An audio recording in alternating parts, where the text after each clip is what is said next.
Hello friends, welcome to my channel. ഒരു channel തുടങ്ങണം എന്നൊക്കെ ഓർത്തു പ്ലാൻ ചെയ്തിരുന്നിട്ട് കുറേ ആയി. ഇന്നിപ്പം ബെസ്റ്റ് ഡേ ആണല്ലോ, നല്ലൊരു അവസാനവും നല്ലൊരു തുടക്കവും ആവട്ടെ എന്നോർത്തു. എത്ര പെട്ടെന്നാണല്ലേ 2025 കടന്നുപോയത്. വിഷു, ഉത്സവങ്ങൾ, ഓണം, ദീപാവലി, ക്രിസ്മസ്, കൂട്ടത്തിൽ നല്ലതും ചീത്തയുമായ കുറേ ഓർമ്മകളും. കഴിഞ്ഞ വർഷം ഞാൻ കാര്യമായിട്ടൊന്നും ചെയ്തിരുന്നില്ല. എന്നാൽ കുറച്ച് ജേർണലുകൾ എഴുതുകയും ചെറിയൊരു വിഷൻസ് എല്ലാം എഴുതി വെച്ചു, പ്ലാനറും എല്ലാം ചെയ്തിരുന്നു. പക്ഷെ പിക്ചറൊന്നുമില്ലാതെ ജസ്റ്റ് എഴുതിയതേ ഉണ്ടായിരുന്നുള്ളൂ കേട്ടോ വിഷൻ ബോർഡിൽ. നല്ലപോലെ ഒരു ജേണൽ എഴുതി തുടങ്ങിയിരുന്നു. എന്നാൽ എനിക്ക് അതും മൊത്തമായൊന്നും കംപ്ലീറ്റ് ചെയ്യാൻ പറ്റിയില്ല. നല്ലൊരു വിഷൻ ബോർഡ് എഴുതി തന്നെയാവട്ടെ ഫസ്റ്റ് വ്ലോഗ് എന്ന് കരുതി. കാരണം എഴുതി വെച്ചതിൽ 10 കാര്യങ്ങളിൽ 4ഓളം കാര്യങ്ങൾ എൻ്റേത് വർക്കൗട്ടായി. അതും യാതൊന്നും ചെയ്യാതെ തന്നെ. ആയതിനാൽ പഴയതിൽ നിന്നും കുറച്ചധികം പഠിച്ച് കുറേ കാര്യങ്ങളൊക്കെ മനസ്സിലാക്കി നന്നായൊരു പുതിയ വിഷൻ ബോർഡ് ചെയ്യുന്നത്.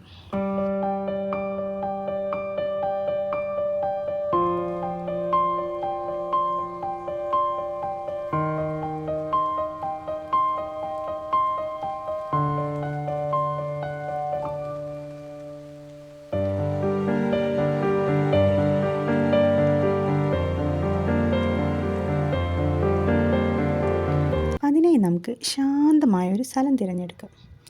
നമ്മുടെ ഹൃദയത്തിൽ തൊട്ട് നന്നായി ആലോചിച്ച് 2026 നമുക്ക് നന്നായി നേടണമെന്നാഗ്രഹിക്കുന്ന കുറച്ച് കാര്യങ്ങൾ ലിസ്റ്റ് ചെയ്യുക. അതിലൊരുപാട് കാര്യങ്ങളുണ്ടാകും. യാത്ര, job, career, relationship, personal care, അങ്ങനെ എല്ലാം എഴുതാം. നന്നായി ടൈം എടുത്ത് ഒരു ദിവസം കൊണ്ടോ 2-3 ദിവസം കൊണ്ടോ എഴുതിയെടുക്കാം. എന്നിട്ട് അതിൽ നിന്ന് എല്ലാം ഒന്ന് ലിസ്റ്റ് ഔട്ട് ചെയ്യുക. ഏറ്റവും അത്യാവശ്യമെന്ന് നമുക്ക് തോന്നുന്ന കാര്യങ്ങൾ, ഏറ്റവും അധികം നമ്മൾ ആഗ്രഹിക്കുന്ന കാര്യങ്ങൾ അതിൽ നിന്ന് ലിസ്റ്റ് ഔട്ട് ചെയ്യുക. ഇതിൽ നിന്ന് തന്നെ short time goals, long time ഗോൾസും ഒക്കെ ഉണ്ടാവും. അത് വ്യക്തമായിട്ട് എഴുതുക. എല്ലാം എഴുതിയ ശേഷമാണ് അതൊന്ന് ഫിൽട്ടർ ചെയ്യേണ്ടത്. അപ്പോൾ നമ്മൾ എഴുതി വെച്ച എല്ലാത്തിനും യോജിച്ച തരത്തിലുള്ള പിക്ചേഴ്സ് ഡൗൺലോഡ് ചെയ്യുക. പിൻട്രസ്റ്റാണ് യൂസ് ചെയ്യുന്നത്. അത്യാവശ്യം നമുക്ക് വേണ്ടതെല്ലാം കിട്ടിയാൽ അത് ഒരു A4 സൈസിൽ പ്രിൻ്റ് ഔട്ട് എടുക്കുക. ക്യാൻവ യൂസ് ചെയ്യാം, അല്ലെങ്കിൽ ഇൻഷോട്ട് എന്ന് പറഞ്ഞ ആപ്ലിക്കേഷൻസൊക്കെ യൂസ് ചെയ്യാം. ഞാൻ കളർ പ്രിൻ്റാണ് യൂസ് ചെയ്തിരിക്കുന്നത്. ഏകദേശം എൻ്റെ ഒരു പ്ലാനിലുള്ള ഹൗസിൻ്റെ ഒരു ഫോട്ടോയാണ് എടുത്തിരിക്കുന്നത്. പിന്നെയുള്ളതെല്ലാം കുറച്ച് അല്ലാതെ ആവശ്യത്തിന് വേണ്ടി പ്രിൻ്റ് എടുത്തപ്പോൾ മൊത്തത്തിലെടുത്തു എന്നേ ഉള്ളൂ.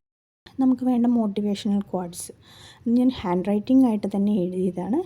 കാരണം അത് കുറച്ചുകൂടി ഒരു അറ്റാച്ച് വരാൻ വേണ്ടിയിട്ട്.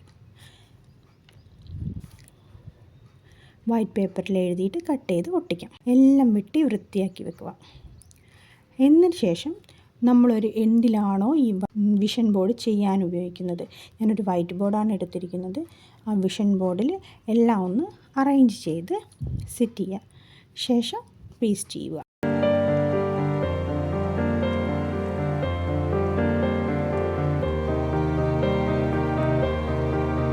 ഇതിൻ്റെ ഒരു പ്രിൻ്റ് മൊത്തത്തിലെടുത്ത ശേഷം ഞാനൊന്ന് എൻ്റെ ജേർണലിലും ഒട്ടിക്കും. ഫോണിൻ്റെ വാൾപേപ്പറായിട്ട് യൂസ് ചെയ്യും.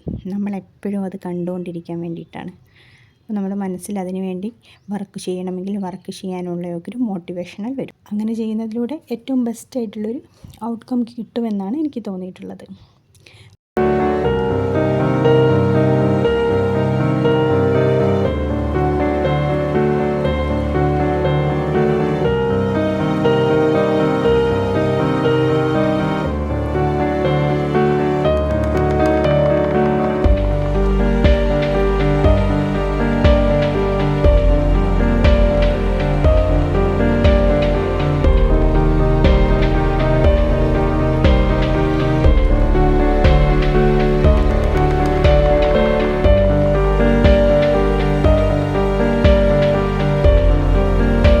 നമ്മുടെ വിഷൻ ബോർഡ് റെഡി ആയിട്ടുണ്ട്.